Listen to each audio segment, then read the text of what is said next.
حضرت سلیمان علیہ السلام اور دو ماؤں کا مقدمہ۔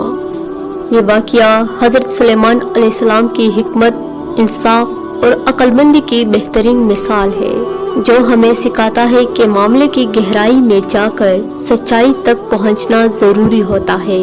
واقعہ: حضرت سلیمان علیہ السلام کے زمانے میں دو عورتیں ایک بچے کے معاملے پر جھگڑ رہی تھی۔ دونوں کا دعویٰ تھا کہ بچہ ان کا ہے۔ ہوا کچھ یوں کہ یہ دونوں عورتیں ایک ہی گھر میں رہتی تھی اور ان دونوں کے ہاں ایک ہی وقت میں بچے پیدا ہوئے۔ ایک رات ان میں سے ایک عورت کا بچہ فوت ہو گیا۔ اس نے چپکے سے دوسری عورت کا زندہ بچہ لے لیا اور اپنا مردہ بچہ اس کے پاس رکھ دیا۔ یہ مقدمہ حضرت سلیمان علیہ السلام کی دربار میں پیش کر دیا گیا۔ حضرت سلیمان علیہ السلام نے دونوں کی بات غور سے سنی اور ایک دانشمندانہ فیصلہ کیا۔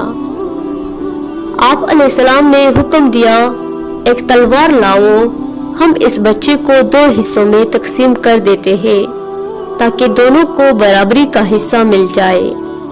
یہ سنتے ہی ایک عورت گھبرا گئی اور رو کر کہنے لگی، نہیں، بچے کو مت ماریے، اسے دوسری عورت کو دے دو، بس اس کی جان بچ جائے۔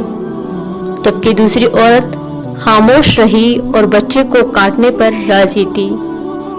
حضرت سلیمان علیہ السلام نے فوراً اعلان کیا، یہ بچہ اس عورت کا ہے جو اسے زندہ دیکھنا چاہتی ہے، کیونکہ ایک ماں کبھی اپنے بچے کو مرنے نہیں دے سکتی۔